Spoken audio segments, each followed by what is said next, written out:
नमस्कार। आज हम एक ऐसे सौदे पर थोड़ी विस्तार से बात करने वाले हैं जिसने ऑटोमोटिव जगत में आप कह सकती हैं काफी हलचल मचा दी है।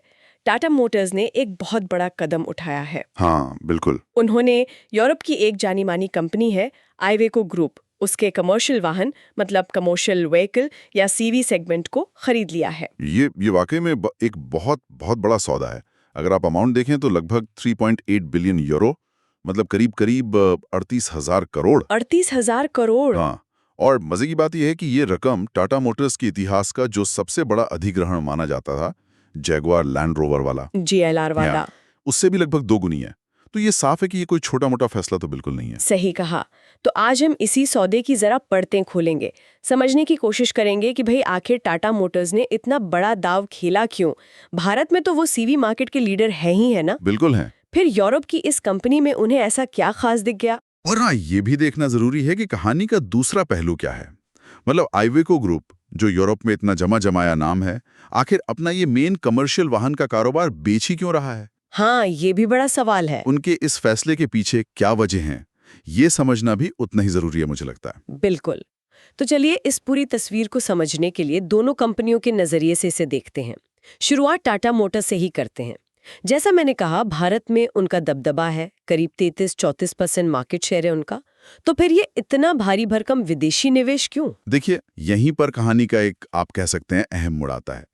वो है भारतीय सीवी बाजार का स्वभाव, जिसे हम इकोनॉमिक्स की भाषा में साइक्लिकलिटी कहते हैं। साइक्लिकलिटी। अच्छा, हाँ। आसान शब्दों में समझें तो, जब देश की अर्थव्यवस्था तेजी से बढ़ रही होती है, इंफ्रास्ट्रक्चर प्रोजेक्ट्स चलते हैं, माल ढुलाई बढ़ती है, तो ट्रकों और दूसरे कमर्शियल वाहनों की बिक्री एकदम से बढ़ जाती है, आसमान छूने लगती है। हाँ, डिमांड बढ़ जाती है। लेकिन जैसे ही अर्थव्यवस्था थोड़ी धीमी पड़ती है, इस सेगमेंट पर सबसे ज्यादा और सबसे पहले असर पड़ता है। बिक्री तेजी से नीचे गिरती है। अच्छा, मतलब ये जो उतार चढ़ाव है ये कंपनी के लिए एक बड़ी चुनौती है, खासकर तब जब सुनने में आ रहा है कि वो अपने सीवी बिजनेस को एक अलग एंटिटी बनाने की भी सोच रहे हैं। एकदम सही पकड़ा आपने। ये जो साइक्लिकल नेचर है, खासकर एक ऐसी कंपनी के लिए जिसका रेवेन्यू का एक बड़ा हिस्सा इसी सेगमेंट से आता हो, वो एक जोखिम पैदा करता है। हमने देखा भी है, जैसे 2020 से 22 के दौरान जब इकोनॉमी थोड़ी सुस्त थी, तो टाटा मोटर्स के सीवी बिजनेस के रेवेन्यू और मुनाफे, जिसे पीबीआईटी कहते हैं, profit before interest and taxes, उस पर काफी दबाव था। हाँ, वो आंकड़े देखे थे मैंने। फिर 2023 से जैसे ही बाजार ने थोड़ी रफ्तार पकड़ी, तो आंकड़े बेहतर होने लगे। तो इवेको का ये जो अधिग्रहण है, ये इस निर्भरता को, इस एक बाजार पर निर्भरता को कम करने का एक तरीका है।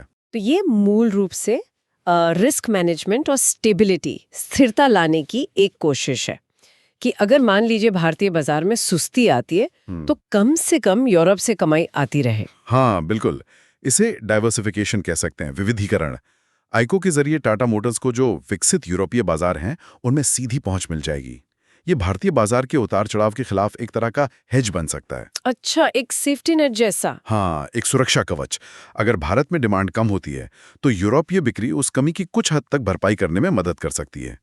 इससे कंपनी के ओवरऑल प्रदर्शन में ज्यादा स्थिरता आ सकती है। ठीक है, ये डाइवर्सिफिकेशन वाला पॉइंट तो समझ आता है। लेकिन क्या बात सिर्फ बाजार फैलाने तक ही सीमित है, या आइवेको की टेक्नोलॉजी में भी कुछ ऐसा खास था जो टाटा मोटर्स को खींच रहा था? टेक्नोलॉजी, हाँ, ये यहाँ एक बहुत ही महत्वपूर्ण पहलू है। देखिए, दुनिया भर में जो कमर्शियल वाहन उद्योग है, वो इस समय दो बड़े बदलावों के दौर से गुजर रहा है। पहला तो है क्लीन एनर्जी की तरफ जाना, मतलब इलेक्ट्रिक गाड़ियां, हाइड्रोजन फ्यूल सेल, इस तरह की टेक्नोलॉजी अपनाना। राइट। और दूसरा है वाहनों का आधुनिकरण, खासकर भारत जैसे बाजारों में जहां अभी भी पुरानी टेक्नोलॉजी वाली गाड़ियां काफी चलती हैं। अब आइवेको जो है वो यूरोप में ऑपरेट करती है, जहां उत्सर्जन के नियम, एमिशन नॉर्म्स बहुत ज्यादा सख्त है। हाँ, वो यूरो 6, यूरो 7। बिल्कुल। उन्होंने यूरो 6 और जो आने वाले यूरो 7 मानक हैं, उनके हिसाब से इंजन और दूसरी टेक्नोलॉजी विकसित करने में काफी रिसर्च और डेवलपमेंट, मतलब R&D किया हुआ है। ये मानक जो हैं, वो गाड़ियों से निकलने वाले प्रदूषण, खासकर नाइट्रोजन ऑक्साइड NOx और पार्टिकुलेट मैटर को बहुत सख्ती से कंट्रोल करते हैं। तो इसका मतलब ये हुआ कि टाटा मोटर्स को ये एक तरह से बनी बनाई टेस्टेड टेक्नोलॉजी मिल जाएगी, उन्हें खुद से वो अरबों रुपए R&D पर शायद खर्च करने की जरूरत कम पड़ेगी। हाँ, काफी हद तक उन्हें एडवांस इंजन टेक्नोलॉजी का एक्सेस मिलेगा, एमिशन कंट्रोल सिस्टम्स का एक्सेस मिलेगा, और शायद भविष्य की जो पावर ट्रेन टेक्नोलॉजी है, जैसे इलेक्ट्रिक या हाइड्रोजन, उसका भी एक्सेस मिलेगा। ये टेक्नोलॉजी भारत में जो आने वाले ज्यादा कड़े प्रदूषण नियम हैं, जैसे BS7 की बात हो रही है, उसके लिए टाटा को पहले से तैयार कर सकती है। अच्छा, तो ये कॉम्पिटिटिव एडवांटेज देगा उनको। हाँ बिल्कुल, उन्हें एक कंपेटिटिव बढ़त मिलेगी। वो इस टेक्नोलॉजी को फिर भारतीय परिस्थितियों के हिसाब से थोड़ा बदल कर इस्तेमाल कर सकते हैं। तो ये उन्हें नई ऊर्जा और आधुनिकीकरण दोनों ही मोर्चों पर मजबूत करेगा। और अगर हम कंपनी की ग्रोथ स्ट्रैटेजी की बात करें तो मैंने कहीं पढ़ा था कि टाटा मोटर्स के CFO हैं PB बालाजी। उन्होंने कहा था कि CV बिजनेस में ऑर्गेनिक ग्रोथ मतलब धीरे धीरे खुद से बिजनेस बढ़ाना वो एक धीमी प्रक्रिया होती है। हाँ, उनका कहना बिल्कुल सही है। पैसेंजर कार सेगमेंट के मुकाबले अगर आप देखें तो CV बिजनेस में ग्राहक बनाना, सर्विस का नेटवर्क फैलाना और प्रोडक्ट का पूरा पोर्टफोलियो तैयार करना, इसमें ज्यादा वक्त लगता है। ग्राहक भी यहाँ durability, total cost of ownership, इन सब चीज़ों पर ज्यादा ध्यान देते हैं। ऐसे में अगर आपको तेजी से बढ़ना है तो अधिग्रहण मतलब एक्विजिशन एक कारगर रास्ता हो सकता है। तो आइवेको से उन्हें बना बनाया सब कुछ मिल गया। हाँ, आइवेको का अधिग्रहण टाटा मोटर्स को यूरोप में एक झटके में एक स्थापित ब्रांड देता है, एक तैयार डिस्ट्रीब्यूशन और सर्विस नेटवर्क देता है और मौजूदा ग्राहक आधार भी देता है। अब सोचिए, शून्य से ये सब खड़ा करने में कितने साल लगते और कितना भारी निवेश करना पड़ता। सही बात है। तो फाइनेंशियल एनालिस्ट्स इस सौदे को कैसे देख रहे हैं? क्या लगता है इससे कंपनी की कमाई पर तुरंत कोई पॉजिटिव असर पड़ेगा? ज्यादातर विश्लेषक जैसे कि नुवामा इंस्टीट्यूशनल इक्विटीज का मैंने पढ़ा, वो इसे लंबी अवधि के नजरिए से तो सकारात्मक मान रहे हैं। उनका अनुमान है कि शुरुआत में जाहिर है इंटीग्रेशन में तालमेल बिठाने में कुछ समय लगेगा। हाँ, वो तो लगता ही है। लेकिन धीरे धीरे कंपनी की जो प्रति शेयर कमाई है, मतलब अर्निंग्स पर शेयर या EPS, उसमें बढ़ोतरी होगी। उम्मीद ये की जा रही है कि अधिग्रहण का पूरा वित्तीय लाभ दिखने में लगभग 2 साल लग सकते हैं। एक और बात मेरे मन में आ रही है, भारत में कंपटीशन भी तो बढ़ रहा है लगातार। सुनने में आता है कि लाइट CV सेगमेंट में महिंद्रा एंड महिंद्रा से काफी टक्कर मिल रही है। हाँ बिल्कुल। और मीडियम हैवी सेगमेंट में अशोक लेलैंड और वॉल्वो का जो जॉइंट वेंचर है वो भी काफी मजबूत हो रहा है। तो क्या ये घरेलू दबाव भी एक कारण हो सकता है इस विदेशी अधिग्रहण के पीछे? निश्चित रूप से इसका भी एक एंगल है। देखिए, भारतीय बाजार में अपना मार्केट शेयर बनाए रखना टाटा मोटर्स के लिए पहले से ज्यादा चुनौतीपूर्ण होता जा रहा है। अब उन्हें अपना हिस्सा बचाने के लिए काफी संघर्ष करना पड़ रहा है। तो इवेको की जो बेहतर टेक्नोलॉजी है, वो न सिर्फ उन्हें यूरोपीय बाजार में मदद करेगी, बल्कि उस टेक्नोलॉजी का इस्तेमाल करके वो भारत में भी अपने प्रोडक्ट्स को बेहतर बना सकते हैं। अच्छा, ताकि वो घरेलू प्रतिस्पर्धा का ज्यादा मजबूती से सामना कर सकें। और साथ ही, जैसा हमने पहले कहा, सिर्फ घरेलू बाजार पर निर्भर रहने के बजाय नए भौगोलिक क्षेत्रों में विस्तार करना ये भविष्य की ग्रोथ के लिए बहुत जरूरी हो जाता है। लेकिन एक सवाल ये भी उठता है कि इतने बड़े अंतर्राष्ट्रीय अधिग्रहण को संभालने का टाटा मोटर्स का पिछला अनुभव कैसा रहा है? क्योंकि अक्सर ऐसी डील्स में कल्चरल डिफरेंस, इंटीग्रेशन की दिक्कतें सामने आती हैं। JLR का अनुभव भी, जहां तक मुझे याद है, शुरुआती सालों में बहुत आसान नहीं था। हाँ, आपका पॉइंट बिल्कुल वैलिड है। उनका जो ट्रैक रिकॉर्ड है वो मिला जुला रहा है, लेकिन अनुभव निश्चित रूप से है। JLR से भी पहले अगर आपको याद हो, 2004 में उन्होंने दक्षिण कोरिया की देवू कमर्शियल व्हीकल्स को खरीदा था। हाँ, देवू को $102 मिलियन में शायद। हाँ, लगभग $102 मिलियन में। मकसद था कोरियन टेक्नोलॉजी हासिल करना और नए बाजारों में एंट्री करना। लेकिन उस समय काफ़ी दिक्कतें आई थी। ट्रेड यूनियनों के साथ मुद्दे थे, मैनेजमेंट स्टाइल में काफ़ी अंतर था, कल्चरल फिट की कमी थी, ऑपरेशनल इंटीग्रेशन की अपनी चुनौतियां थी। शुरुआती सालों में उसे बहुत सफल नहीं माना गया था। पर आज देवू की क्या स्थिति है? क्या वो अधिग्रहण आखिरकार सफल रहा? हाँ, आज अगर आप देखें, करीब 20 साल बाद तो टाटा देवू एक स्थिर और सफल इकाई मानी जाती है। हालांकि टाटा मोटर्स के कुल कारोबार में उसका हिस्सा शायद बहुत बड़ा नहीं है, पर वो दक्षिण कोरिया की दूसरी सबसे बड़ी हैवी कमर्शियल व्हीकल बनाने वाली कंपनी है और उसने टाटा को अंतर्राष्ट्रीय अनुभव जरूर दिया। और फिर 2008 में वो JLR वाला बड़ा सौदा हुआ $2.3 बिलियन का। उस समय तो काफी सवाल उठे थे कि एक भारतीय कंपनी जो मुख्य रूप से किफायती गाड़ियां बनाती है, वो JLR जैसे लग्जरी ब्रांड्स को कैसे संभालेगी। हाँ, उस समय बहुत आलोचना हुई थी। कई एक्सपर्ट्स का मानना था कि ये कल्चरल गैप बहुत बड़ा है और ये शायद एक स्ट्रेटेजिक मिस्टेक साबित हो सकती है। और शुरुआती कुछ साल वाकई मुश्किल भरे थे, खासकर 2008 में जो वैश्विक मंदी आई थी उसके दौरान। हाँ, वो टाइमिंग भी थोड़ी अनलकी थी। JLR के ऑपरेशंस को इंटीग्रेट करने और उसे मुनाफे में लाने में काफी मेहनत और काफी निवेश लगा, लेकिन अंत में वो अधिग्रहण टाटा मोटर्स के लिए बेहद सफल साबित हुआ। आज देखिए, जेएलआर कंपनी के कुल राजस्व का एक बहुत बड़ा हिस्सा, शायद 70% के आसपास, वहीं से आता है। 70%? हाँ। काफी ज्यादा है ये तो। हाँ, तो इससे ये तो पता चलता है कि टाटा मोटर्स शुरुआती मुश्किलों से सीखकर बड़े अधिग्रहण को सफल बनाने की क्षमता रखती है। उनमें वो क्षमता है। मोटर्स का कद कितना बढ़ जाएगा, वो कहाँ स्टैंड करेंगे? अनुमान ये लगाया जा रहा है कि टाटा मोटर्स और आइवेको का जो सीवी बिजनेस है, वो मिलकर एक बहुत बड़ी वैश्विक इकाई बन जाएंगे। अगर हम दोनों के राजस्व को मिला दें, तो ये आंकड़ा 21 बिलियन यूरो से भी ज्यादा हो सकता है। 21 बिलियन यूरो? हाँ, और इस साइज के साथ ये जो संयुक्त इकाई होगी, ये दुनिया की चौथी सबसे बड़ी कमर्शियल व्हीकल कंपनी बन सकती है। केवल वॉल्वो, डेमलर ट्रक और ट्रैटन, जो वोल्क्सवैगन ग्रुप का हिस्सा है, उनसे ही पीछे रहेगी। चौथी सबसे बड़ी? हाँ। ये तो बहुत बड़ी बात है। बिल्कुल। और उनके सीएफओ पीवी बालाजी ने उम्मीद भी जताई है कि ये संयुक्त इकाई अधिग्रहण के 2 साल के भीतर ही मुनाफे में आ जाएगी और जो कैपिटल लगाई है उस पर अच्छा रिटर्न देगी। रिटर्न ऑन कैपिटल एम्प्लॉयड यानी आरओसी, उसका लक्ष्य उन्होंने करीब 20% का रखा है। 20% आरओसी 2 साल में? काफी एम्बिशियस लगता है ये। एम्बिशियस तो है, लेकिन शायद मुमकिन भी है। चलिए अब कहानी का दूसरा सिरा पकड़ते हैं, आइवेको ग्रुप की तरफ चलते हैं। ये थोड़ा चौंकाने वाला सा लगता है कि यूरोप का इतना बड़ा और जमा जमाया नाम अपना मुख्य कमर्शियल वाहन बिजनेस बेच रहा है। इसके पीछे क्या कारण हो सकते हैं? हाँ, ये कहानी वाकई दिलचस्प है और थोड़ी सी जटिल भी है। देखिए, आइवेको ग्रुप के पास मोटे तौर पर 2 तरह के बिजनेस थे। एक तो कमर्शियल वाहन, जिसमें ट्रक, बस, वैन वगैरह आते हैं, और दूसरा था रक्षा वाहन, मतलब डिफेंस व्हीकल्स। अच्छा, डिफेंस भी था उनके पास? हाँ, जनवरी 2022 में जब आइवेको ग्रुप अपनी पेरेंट कंपनी सीएनएच इंडस्ट्रियल से अलग हुआ था, तब उसकी मार्केट वैल्यू करीब 2 बिलियन यूरो के आसपास थी। लेकिन तब से लेकर इस सौदे तक आप देखिए, इसकी वैल्यू 2.5 गुना से भी ज्यादा बढ़कर 5.5 बिलियन यूरो तक पहुंच गई। 2.5 गुना बढ़ोतरी? ये कैसे हुआ? क्या उनके ट्रक और बस बिजनेस की वजह से? नहीं, यहीं पर कैच है। ये बढ़ोतरी मुख्य रूप से उनके रक्षा बिजनेस की वजह से आई, जब रूस ने यूक्रेन पर हमला किया। हाँ, उसके बाद माहौल बदला? हाँ, उसके बाद पूरे यूरोप में सुरक्षा को लेकर चिंताएं बहुत बढ़ गईं। कई यूरोपीय देशों ने, खासकर जो नेटो के सदस्य हैं, उन्होंने अपने रक्षा बजट बढ़ाने का फैसला किया। एक लक्ष्य रखा गया कि वो अपनी जीडीपी का 2% रक्षा पर खर्च करेंगे। इस बदले हुए माहौल में आइवेको का जो डिफेंस डिवीजन था, जिसका सालाना राजस्व करीब 1.7 बिलियन यूरो था, वो अचानक बहुत ज्यादा मूल्यवान हो गया।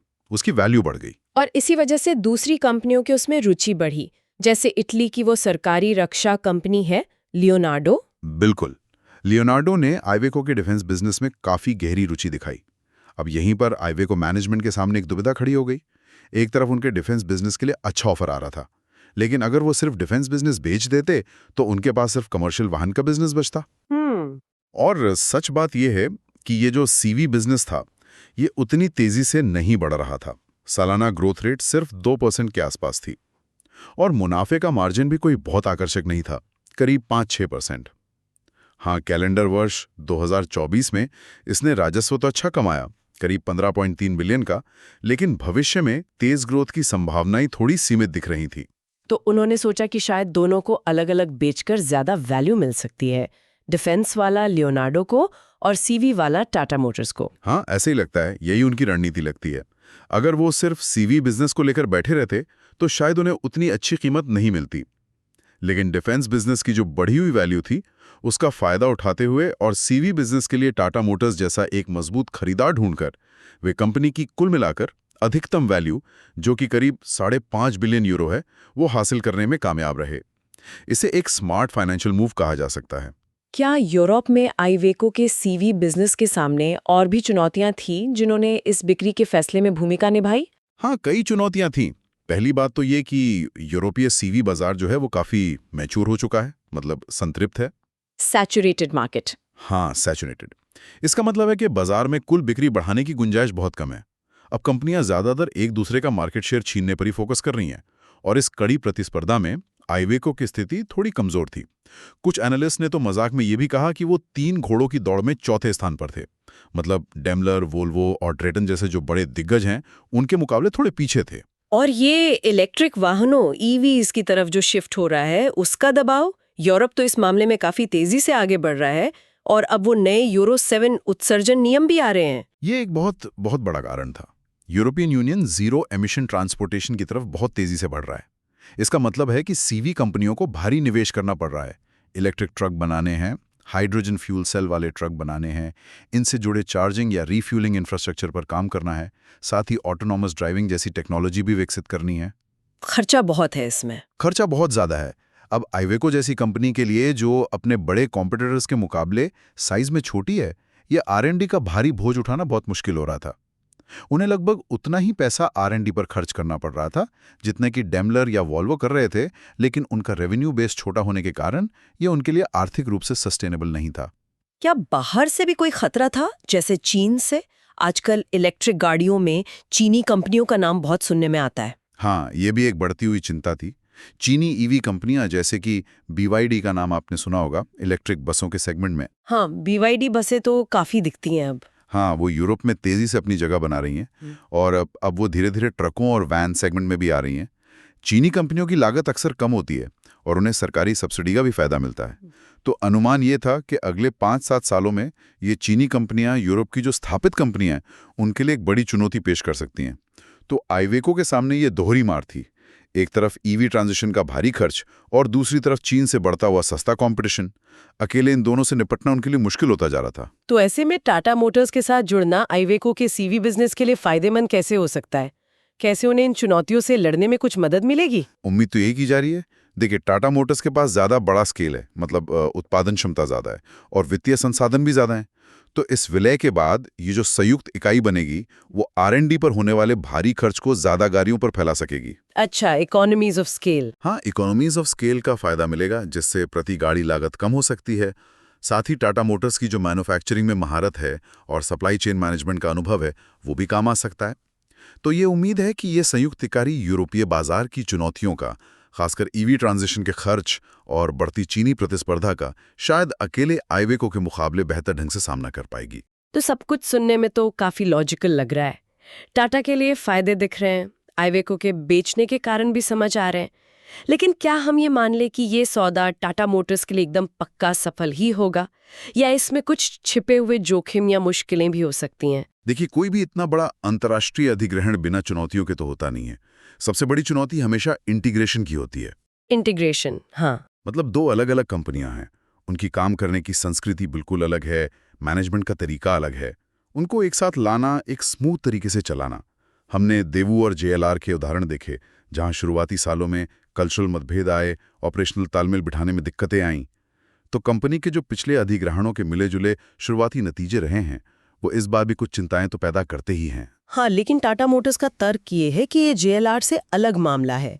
JLR लग्जरी पैसेंजर कार का बिजनेस था जो उनके लिए बिल्कुल नया था, जबकि आइवेको उनके अपने मुख्य बिजनेस यानी कमर्शियल वाहनों के क्षेत्र में ही है। तो क्या इससे इंटीग्रेशन आसान नहीं होना चाहिए? सैद्धांतिक रूप से हाँ, ये बात सही है। चूंकि ये उनके जाने पहचाने सेगमेंट में हैं, तो बिजनेस को समझने में आसानी होगी। उनके पास CV इंडस्ट्री की गहरी एक्सपर्टीज है। लेकिन फिर भी एक बड़ी पुरानी यूरोपियन कंपनी को एक भारतीय कंपनी के साथ इंटीग्रेट करना, ये अपने आप में आसान काम नहीं होता। बात तो सही है। कर्मचारियों का मनोबल बनाए रखना, मैनेजमेंट का स्ट्रक्चर तय करना, सप्लाई चेन और प्रोडक्शन की प्रोसेस को ऑप्टिमाइज करना, इन सब में मुश्किलें आ सकती हैं। और कल्चरल एडजस्टमेंट हमेशा एक बड़ा फैक्टर होता है, भले ही इंडस्ट्री एक ही क्यों ना हो। तो अगर हम पूरी तस्वीर को देखें, इसका निचोड़ क्या निकलता है? क्या ये टाटा मोटर्स के लिए एक गेम चेंजर साबित हो सकता है, या फिर एक महंगा सरदर्द बनने का भी खतरा है? देखिए, ये निश्चित रूप से टाटा मोटर्स का एक बेहद महत्वाकांक्षी और बड़ा दांव है। अगर वो इंटीग्रेशन की चुनौतियों से सफलतापूर्वक निपट लेते हैं और यूरोपीय बाजार की जो जटिलताएं हैं, जैसे वहाँ के नियम, कंपटीशन, ग्राहकों की प्राथमिकताएं, उनको अच्छी तरह समझकर सही रणनीति बनाते हैं, तो ये सौदा उन्हें ग्लोबल CV मैप पर एक महाशक्ति बना सकता है। इससे उन्हें भविष्य की टेक्नोलॉजी मिलेगी, भारतीय बाजार की साइक्लिकलिटी का असर कम होगा और ग्रोथ के नए रास्ते खुलेंगे। लेकिन अगर इंटीग्रेशन में कहीं गड़बड़ी हुई या यूरोपीय बाजार में उम्मीद के मुताबिक प्रदर्शन नहीं कर पाए, तो ये उनके संसाधनों पर एक बोझ भी बन सकता है। तो सफलता काफी हद तक उनके एग्जीक्यूशन पर निर्भर करेगी कि वो इसे कैसे संभालते हैं। तो आज हमने टाटा मोटर्स और आइवेको के बीच हुए इस मेगा डील के कई अहम पहलुओं को खंगाला। हमने समझा कि टाटा मोटर्स के खरीदने के पीछे क्या कारण थे। पहला तो भारतीय बाजार के उतार चढ़ाव से बचाव, मतलब विविधीकरण। डाइवर्सिफिकेशन। दूसरा, भविष्य की टेक्नोलॉजी तक पहुंच, यूरो 7 ईवी, हाइड्रोजन वगैरह। तीसरा, सीवी बिजनेस में तेज ग्रोथ की जरूरत। और चौथा, बढ़ती हुई घरेलू प्रतिस्पर्धा का मुकाबला करने की रणनीति। और हमने आइवेको के बेचने के कारणों को भी समझा। एक तो अपने ज्यादा मूल्यवान डिफेंस बिजनेस पर फोकस करना, दूसरा सीवी बिजनेस की अपनी चुनौतियां जैसे सैचुरेटेड मार्केट, ईवी ट्रांजिशन का भारी R&D खर्च और चीन से बढ़ती प्रतिस्पर्धा। और अंततः इन दोनों को अलग अलग बेचकर कंपनी की अधिकतम वैल्यू हासिल करने की कोशिश। बिल्कुल। ये वाकई टाटा मोटर्स के लिए एक बहुत बड़ा रणनीतिक कदम है। अब सबसे बड़ा सवाल शायद यही है कि क्या उनका कमर्शियल वाहन सेगमेंट में जो दशकों पुराना अनुभव है, वो इस बड़े यूरोपीय अधिग्रहण को JLR के मुकाबले ज्यादा आसानी से सफल बनाने के लिए काफी होगा, या फिर उन्हें देवू और JLR की तरह ही शुरुआती मुश्किलों का, कल्चरल तालमेल की चुनौतियों का और इंटीग्रेशन की जटिलताओं का सामना करना पड़ेगा, भले ही या उनके अपने कोर बिजनेस में ही क्यों ना हो। ये एक ऐसा सवाल है जिसका जवाब हमें आने वाले कुछ सालों में ही मिलेगा, और इस पर नजर रखना वाकई दिलचस्प होगा। बिल्कुल, ये सोचने के लिए एक महत्वपूर्ण बिंदु है। आज इस गहरी और जानकारीपूर्ण चर्चा के लिए आपका बहुत बहुत धन्यवाद। धन्यवाद। अगले विश्लेषण में फिर मिलेंगे एक नए विषय के साथ।